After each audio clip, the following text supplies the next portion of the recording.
porque de vez en cuando también está bueno hablar con algún escritor, con alguien que escribe libros, y en este caso cuando mezcla la literatura con el fútbol. En este caso estamos con Sergio Conena, ¿sí? Que hace muy poquitos días atrás, ahí lo va a mostrar Franco, presentó Muñequitos de Torta y otros cuentos. Ese es el segundo, no me vuelvas loco, Franco, por favor. Mostrá el segundo, después mostrás el verde, el primero. El verde es el primero. Vamos ahora a mostrar el último, sí, Muñequitos de Torta, ¿sí? Bueno, ese lo presentó, me decía Sergio, el pasado 3 de octubre, lo presentó en un bar ahí de la calle Chacabuco. Y bueno, tenemos al autor del libro aquí en la mesa de Póker de Ace. ¿Cómo te va, Sergio? Buenas tardes, bienvenido al programa. Bueno, buenas tardes, Marcelo, y bienvenidos a ambos conductores. Estoy un placer estar acá. Y bueno, como vos dijiste, combinar la literatura y el fútbol son dos pasiones que arrastra mucha gente, y bueno, y a mí me desvela. Bueno, vos sos profesor de educación física, actualmente estás trabajando como inspector, ¿no? En Dirección General de Escuelas. Exacto, soy profesor de educación física, me recibí allá por el 93 en el Instituto de Quilmes, hice mi carrera en los patios de las escuelas provinciales y hace unos años concursé para inspector. El hecho de ocupar un cargo donde hay que poner el temple y la cabeza también me ha ayudado a elaborar también mis cuentos y me ha perfeccionado en esto. Bien, ¿y qué te inspiró a escribir cuentos de fútbol? ¿Y cómo relacionás al fútbol con tu pasión por la literatura? Comenzó por mi amor a la literatura, leyendo a Cortázar, a Borges, a Isidoro Blastein, que es uno de mis favoritos. Y luego empezó como esa corriente, viste, de escritores de cuentos de fútbol, donde, conocido como Fontana Rosa. Galeano también tiene un libro muy hermoso, Sasturain. Así que y el último, Sacheri, que quizás es el más conocido, el que ha trascendido. Y bueno, me empecé a escribir, un poco en soledad, después lo empecé a mostrar a mis amigos, vi que empezó a gustar y ahí me lancé a la aventura de poder escribir. Buenísimo. Sergio, yo, justo te decía fuera de aire que pude hojear un poquito el libro antes de empezar el programa, y que automáticamente lo primero que pensé que recién nombraste es en Fontana Rosa, porque él escribe mucho de fútbol, tiene una forma muy particular de contarlo, y si bien no llegué a leer demasiado, leí solamente un par de hojas, me dio esa sensación como que estaba leyendo algo conocido. ¿Lo has leído a Fontana Rosa? ¿Te gusta ese estilo de cuentos? Por supuesto, he leído a Fontana Rosa. Es un honor que me relaciones con el negro, pero también otros autores. Quizás, como decía Dolina, que somos chalecito edificado con ladrillos de Nabucodonosor. Creo que todos sacamos algo de otra persona, y no solo de los escritores, sino también de la vida misma y de vivencias que he vivido yo y que veo también en mis amigos y en la gente. Eso te quería preguntar, estos cuentos que vos escribís, me imagino que muchos tienen una base en experiencias que has vivido de tu época como futbolista, de partidos que has visto, de dónde surge la inspiración para escribir los cuentos. Y en todos los cuentos hay algo de mí. Como dijo el otro día el editor Javier Chabrando, en eso de que si quieren conocer el autor, que lean sus cuentos. Creo que en todos mis cuentos hay algo mío, pero yo lo que traté de hacer en este segundo libro es dedicarme más a la narrativa. Yo no describo acciones futbolísticas, sino que todos mis personajes en algún momento están rozados por el fútbol. O sea, ¿Son reales o ficticios? No, la mayoría son de ficción, pero tomo también elementos de la realidad para crear atmósferas y cuentos. Uno que gusta mucho y que a mí también me hace sentir muy bien porque genera en el otro sentimientos y recuerdos es el cuento que se llama El último picado en el Estadio San Martín. Ya decir el Estadio San Martín ya demuestra. Nos genera cierta nostalgia y cierta, no sé si bronca, pero de haber perdido uno de los estadios muy hermosos que buscando y buscando, ahí vi que Maradona jugó en ese estadio, Pelé jugó en ese estadio, así que, y grandes jugadores del fútbol argentino. Maradona... Yo jugué en ese estadio, no era grande, pero fui un atrevido que jugué una final, por ejemplo, de un interprovincial. Yo jugaba en cadete de San Martín, creo que estaba en novena división, novena división, y se hacía un interprovincial con equipos del interior del país, Mira, te digo más, la semifinal se la ganamos a Godoy Cruz 3-0 y jugamos con River de Buenos Aires. Ellos trajeron un arquero que para mí estaba pasado de edad porque parecía el padre o el abuelo de nosotros, ¿no? Tuvimos que definir la final con River de Buenos Aires. Nos mató el arquero. El arquero era una bestia. Mirá que el arco del San Martín era enorme, pero ese tipo te tapaba medio arco con lo grandote que era. No tenías nada que envidiarle vos al arquero de River. Bueno, y jugué, pisé ese césped, caminé los túneles, porque tenía el famoso túnel con la escalerita para subir a entrar a la cancha. La verdad que tengo muy buenos recuerdos y la verdad que lamento muchísimo que hayan entregado ese estadio, ¿no? Porque por unos mangos entregaron ese estadio. Levantaron la mano para entregar ese estadio. Bueno, mira, discúlpame, a mí lo que siempre me llamó la atención y siempre me generó cierta nostalgia es las estatuas que están en la entrada de lo que hoy es Macro. Y bueno, desde esa foto yo desarrollo el cuento. Y el cuento está contado minutos antes de la demolición. Así que son 20 minutos antes de que empiece la demolición donde transcurren el cuento. No, lo que quería agregar del Estadio San Martín es que no solamente Maradona jugó, sino que convirtió sus 2 primeros goles en primera frente a San Lorenzo de Mar del Plata. Sergio, yo te quería consultar, en este término de libros, ¿en algún momento tenés pensado llevarlo también, porque como por ejemplo este que dice Cuento de niño de cabeza de pelota, que tema, obviamente sé que está identificado con Kimberley, llevarlo también a que aparezcan otros clubes, otra gente también, esa cuestión, viste, de que empezar a diversificar el tema de los clubes de acá de la ciudad? Por supuesto. Mira, hay 2 cosas que yo traté de hacer hincapié en este libro. Uno es identificarlo o anclarlo en lugares de Mar del Plata, en lugares emblemáticos como es el puerto, el Estado de San Martín, la vía del ferrocarril de carga, el barrio Estela Maris, el barrio Centenario, el Parque Municipal de los Deportes. Traté de que sea bien nuestro. Y yo, como expliqué al principio, quizás no hablo de fútbol, sino de jugar a la pelota, como decía el Diego. O sea, todas esas historias que quizás algunos son jugadores de fútbol y otros son pibes comunes que juegan en el barrio, en la calle, o no juegan, pero tienen un recuerdo del fútbol, siempre está dando vueltas y es el motor de los cuentos. Ahora, ¿cómo creas a tus personajes y qué características les das para que sean creíbles y atractivos? Yo, por ejemplo, entré como caballo con el capítulo de los tigres voladores, porque ahí hablas de la fiesta de los pescadores, hablas del Café Doria, hablas de estos 3, el gordo, iba a decir el gordo Dan, pero no es el gordo Dan, el gordo Tan es Tommy. El gordo Tony, Orejas de Churrasco y el Mojarra. El Mojarra que se juntan en el Café Doria del puerto, que supuestamente hicieron divisiones inferiores de Aldo Civi, y después por ahí también está relacionado con Norbert de Goa, con el Club Náutico, con la cancha del Ministerio, el Cine Normandí. Digo, esos tigres voladores, digo, ¿existieron? ¿Cómo haces para crear los personajes? Esta pregunta que yo te hacía, ¿no? Para que el lector se lo crea. Yo entré como caballo en ese capítulo. Bueno, entonces la tarea está cumplida. Entonces la idea es mezclar constantemente la realidad y la ficción. Y cuando toco la realidad me gusta hacerlo en lugares reales. Hay un trabajo de investigación también de buscar los lugares, de buscar y de anclar los cuentos en determinada época. Por eso de Goas, el Café Doria, todo eso gira como en, qué sé yo, los 70, 70 y pico. Claro. Y vos que recorres las escuelas, Orejas de Churrasco fue el mejor apodo que yo escuché en mi carrera docente, así que ahí entró como piña en ese cuento y bueno, pero trato de jugar con eso, que a mí también me hace bien, ¿no? Qué linda virtud que tiene ese escritor, ¿no? Que te lleva a jugar con la imaginación, con la fantasía y decís hasta dónde es ficción, hasta dónde es realidad, ¿no? La verdad que no todos lo logran, ¿eh? La verdad que es un gran mérito que tienen los escritores.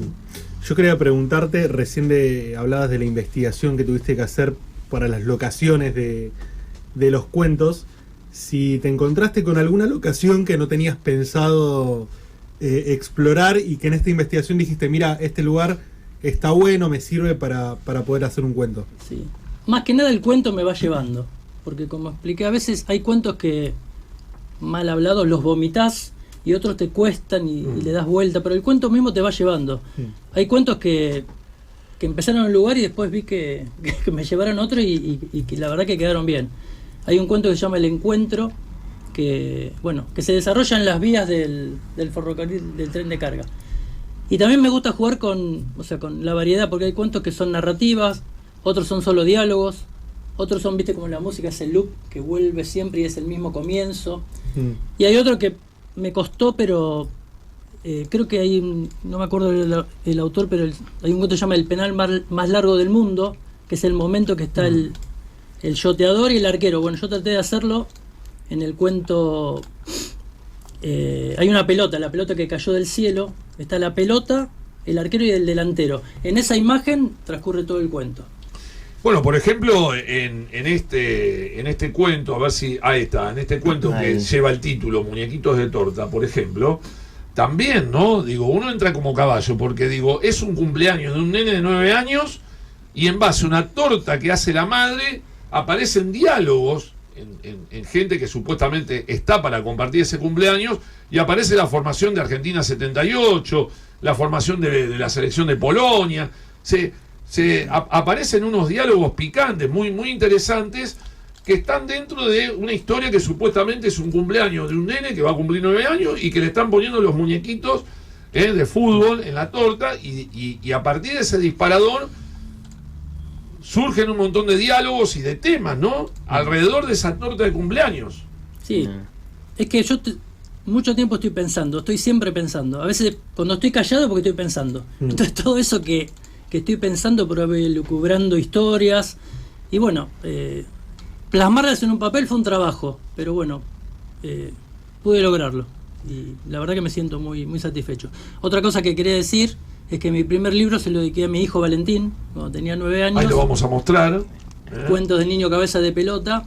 Y ya desde ahí, desde el día que publiqué ese libro, me obligué a escribir uno para mi hija, que es mi otra hija. Así que bueno, está dedicado a Victoria, así que con esto ya les dejo por lo menos 2 libros. No sé si les dejo una herencia, pero 2 libros les dejo. Sergio, yo te quería consultar. Mencionaste al principio de la nota a Fontana Rosa, a Sacheri. Si tuvieras que dedicar un libro de esos 2 autores a una persona que nunca lo haya leído, ¿cuál elegirías? Que vos hayas leído en tu vida. No sé si es un libro, pero hay un cuento que la verdad a mí de Sacheri, que me sorprendió mucho, que es un partido que juegan unos amigos y de repente hay uno que es de madera. Y ese día lo mandan al arco y se ataja todo. Cuando termina el partido lo van a saludar, pero el flaco se va corriendo, claro. No lo pueden saludar. Cuando están saliendo de ese lugar vienen los amigos llorando, diciendo que se habían matado en la ruta hace como 3 horas este flaco que atajó en ese partido. O sea que no, es durísimo. Que habrá sido un ángel o algo parecido, y la verdad que ese cuento emocionante. Nos está escuchando el filósofo de Temperley. Tenemos la posibilidad de escuchar el audio, porque él quiere escucharlo al filósofo de Temperley. Por favor. Ahora lo vas a escuchar, ponete los auriculares.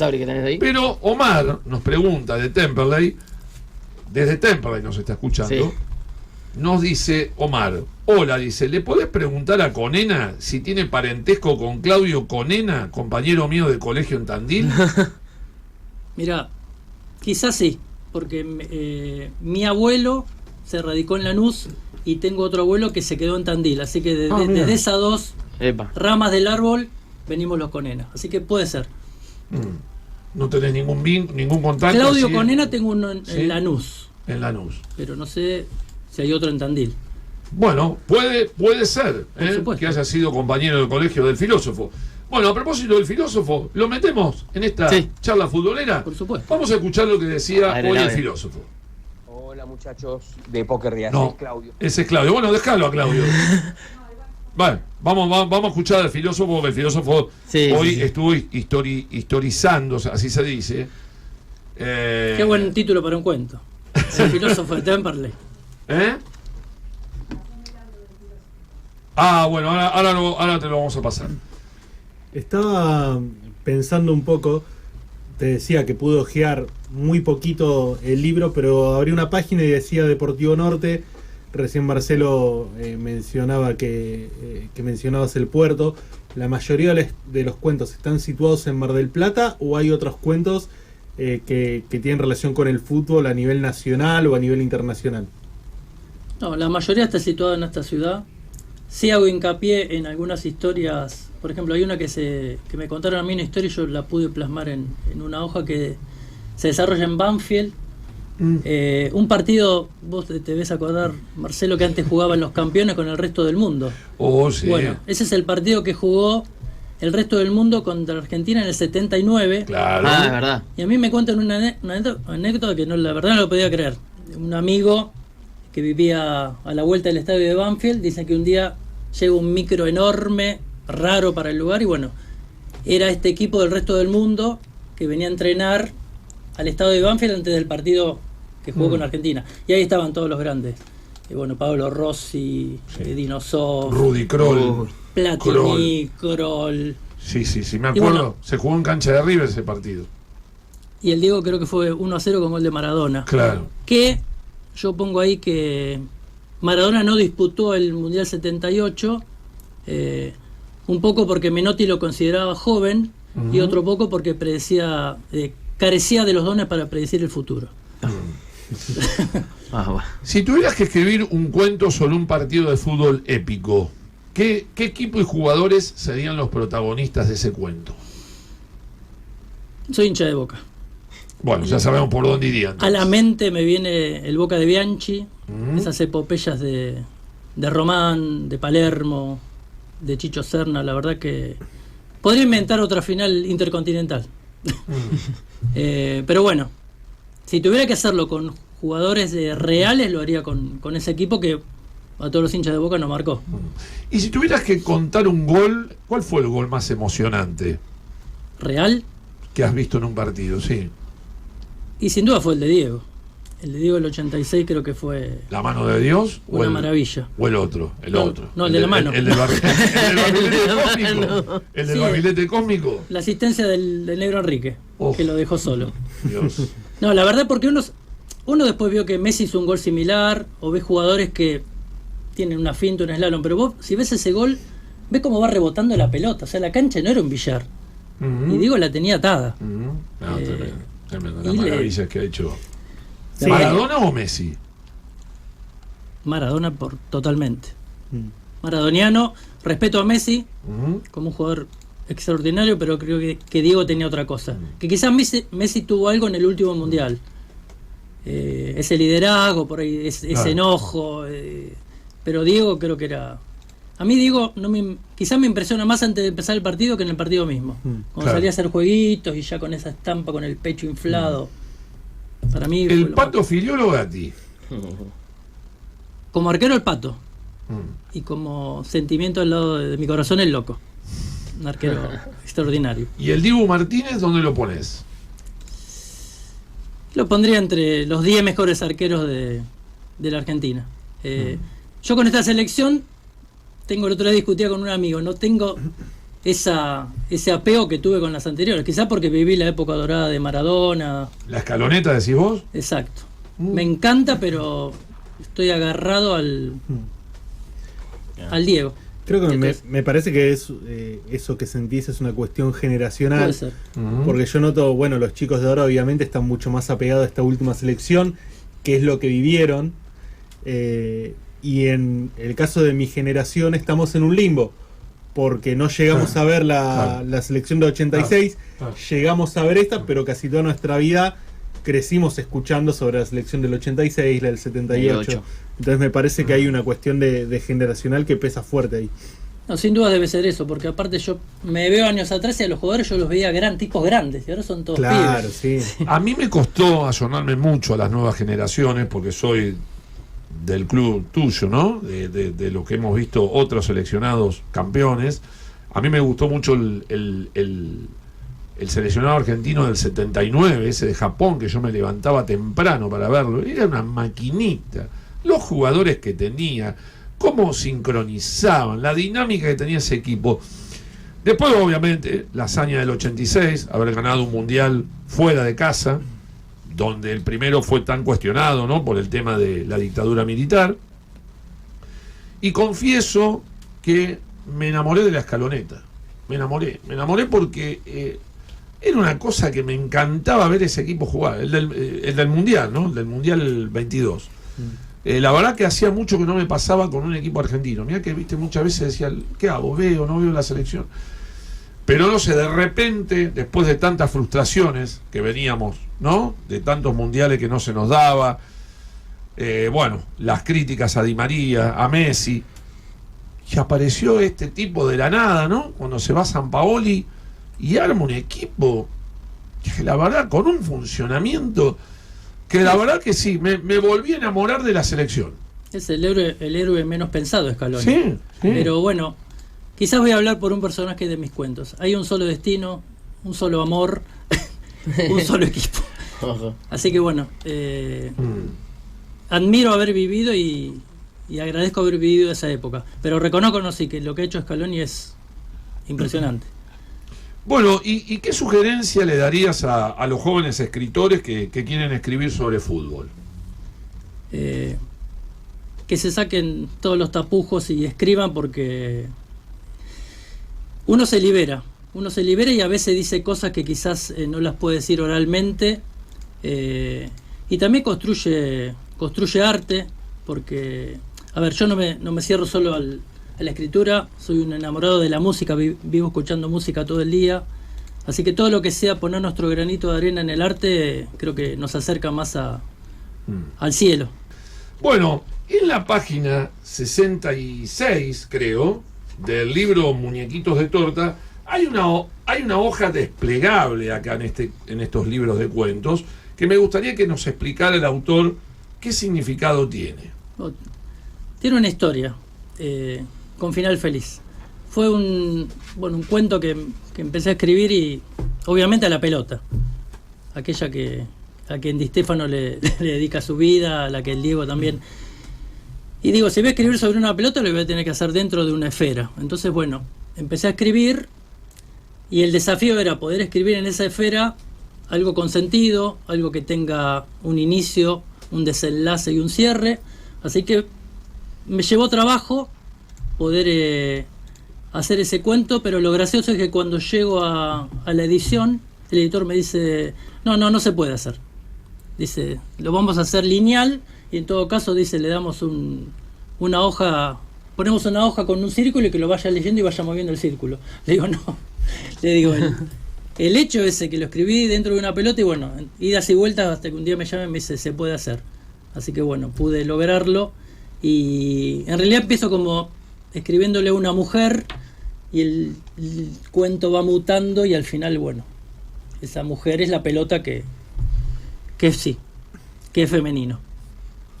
Espectacular, excelente. Bueno, acá está, Muñequitos de Torta, Sergio Conena. ¿Cómo lo pueden adquirir el libro, Sergio? Bueno, el libro está en la librería El Aleph, en Rivadavia 1740. Si no, en mi Instagram, sergio.conenna. Y si no, doy un celular, 223 449 4952. Esos son los canales de venta del libro. Bueno, buenísimo. Ojalá que este libro dedicado a tu hija, a mi hija Victoria. A tu hija Victoria. ¿Recordame el nombre de tu hijo? Valentín. Bueno, Valentín ya tiene el suyo. Ahora vamos por el de Victoria, y ojalá que venga con un pan bajo el brazo, ¿no? Por supuesto. Bueno, Sergio, fue un gusto tenerte. Espero que la hayas pasado bien, que hayas sentido cómodo. Y gracias a vos pudimos también jugar un poco con la imaginación, con la fantasía, porque la realidad es muy dura. Y hemos hecho un parate hoy en el programa para tomarnos un recreo, y qué mejor que divagar y volar juntos con estos cuentos de fútbol. Bueno, les agradezco a los tres, y bueno, la verdad que me sentí muy a gusto, y bueno, estoy muy agradecido por haberle dado difusión a este libro. Bueno, y las puertas están abiertas para cuando quieras venir, y otro lunes te venís a un picado futbolero. Por supuesto. Gracias, Sergio. Muchas gracias.